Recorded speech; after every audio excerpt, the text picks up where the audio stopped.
up everybody, welcome back to the Audio Cycling YouTube channel, where today I'm going to be discussing the best value for money riders throughout the whole of the 2023 Velogames series. This is just going to be focusing on the stage race championship, not the Super Classico sort of style one-day races. Firstly, let's take a look at the stage races, like not the Grand Tours, the stage races, because of course that has a different scoring system.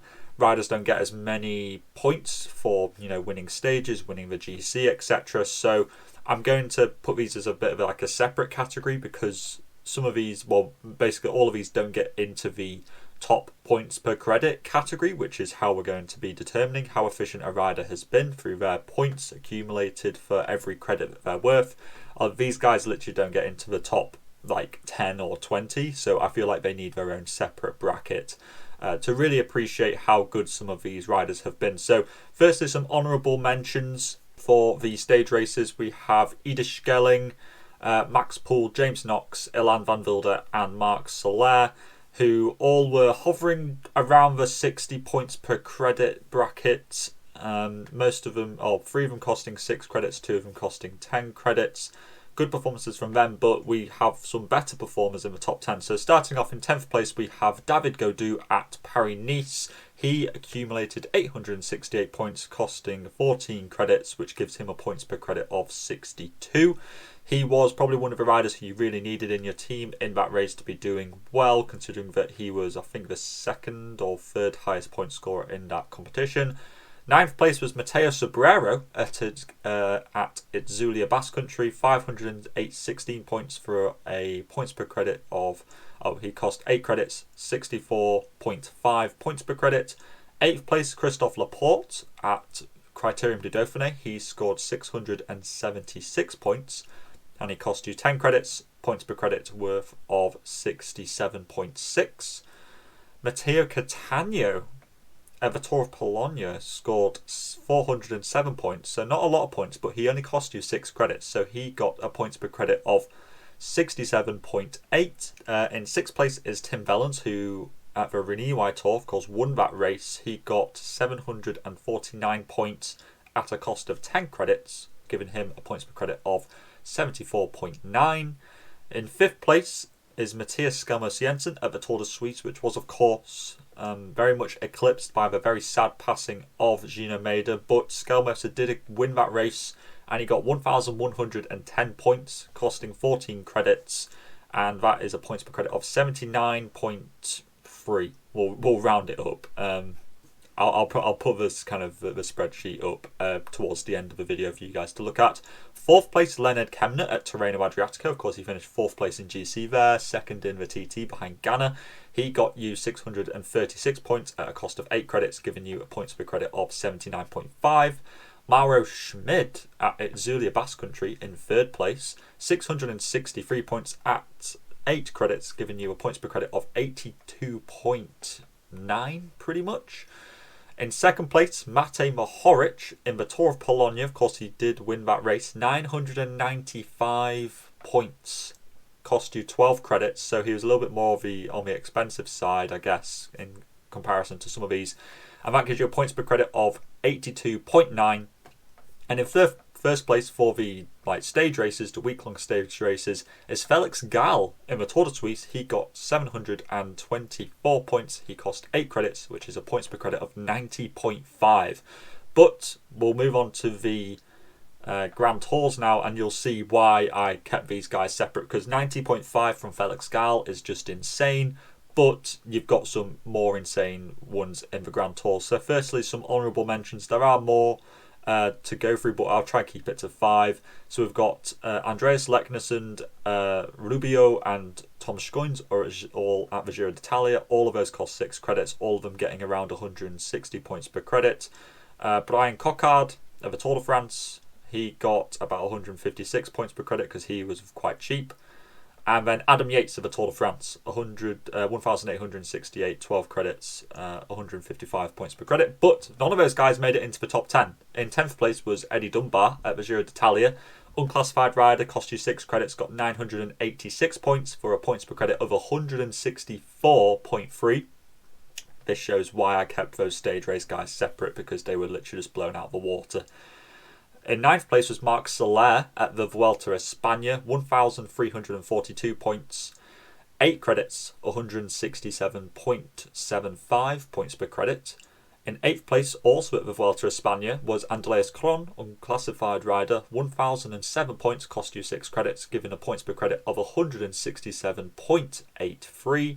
7th place was Simon Yates, beating his brother at the Tour de France in terms of points per credit, because he got 1,704 at a price of 10 credits, giving him a points per credit of 170.4. So obviously, even though Adam Yates finished on the podium and got more points overall, those 2 extra credits that he was worth meant that Simon Yates is the better rider in terms of efficiency. In 6th place, also Felix Gall, probably one of the only riders I think who is on both of these lists. So Felix Gall's in 6th place at the Tour de France, 1,390 points, 8 credits, 173.75 points per credit. That's an insane one. You really needed Gall on your team in that tour. 5th place from the Vuelta a España, 1,067 points, is Wout Poels, who was very, very good in that final week, helping out Mikel Landa. He, of course, cost 6 credits. He was in the climber category. And that gives him a points per credit of 177.8. Very incredible numbers here. 4th place at the Tour de France was Pello Bilbao, who I think finished, was it 5th or 6th place in GC, something like that. And of course, he won a stage, 1,434 points, costing you 8 credits in the all-rounder category. I am gutted I didn't pick him, because this is a points per credit of 179.25, which is, again, just insane. I'm gutted I didn't pick him. I even remember recommending him, and I just didn't have my own medicine on that day for some reason. 3rd place, I feel like there should be a drum roll or something. Maybe I'll put one in. Is Jonathan Milan at the Giro d'Italia. Of course, he costs 8 credits, 1,600 points. Rather thankfully, that makes it very easy that he is a points per credit of 200. I feel like if you're hitting above 200, that is just like the insane kind of bracket. It's not very frequent that somebody hits 200 at all. The fact that we have 3 riders above that this year really shows that it was an exceptional year. Milan was just insane, of course, winning multiple stages, I think, of the Giro d'Italia, Ciclamino jersey, and that 8 credits that he was worth was really helpful in, making him like the value for money pick. He was a better one than Pedersen or Groves or etc. So Milan, really kind of a dark horse sprinter of that race, was very much worthwhile. 2nd place is Sepp Kuss at the Vuelta a España, winning that race. He got 2,536 points. He cost you 10 credits, giving him a points per credit of 553.6. And you really needed Sepp to be cracking the top 1,000 in that race. You could have one of the most intricately formulated teams with, like a Roglic, a Yuzo and Remco. But at the end of the day, you really needed Sepp Kuss in there. Rather disappointingly, I went with Aita Brooks instead of Kuss, so I could have really been in the top echelons of that race, but I didn't. In fact, I didn't really pick many of these high-efficiency riders, but you live and learn.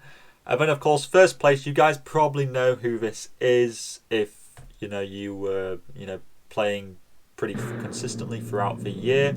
And this is probably going down in the folklore of Velogames. It is Derek G at the Giro d'Italia with so many 2nd places. He got 1,663 points, which is lower than some people in this list, but he only cost 4 credits, unclassified rider, giving him a points per credit of 415.75. He has the same points per credit as Sepp Kuss and Andreas Leknesund combined together into one rider. It was a truly out of this world performance by Derek G.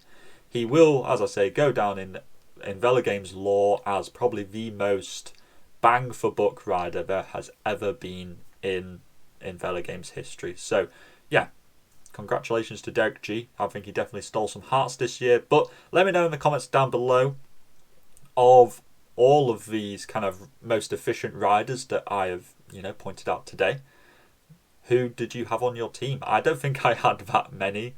rather disappointingly. So I didn't have the greatest year. But be sure to subscribe, because speaking of that, I will be doing a sort of roundup of my Velogames year probably in the next week or so. So hang around for that, because maybe you want to see how I performed in some of the races, some of the good and bad decisions that I made throughout the year. So thank you very much for watching, and all that is left to say is stay safe out there, and I'll see you in the next video. Salut!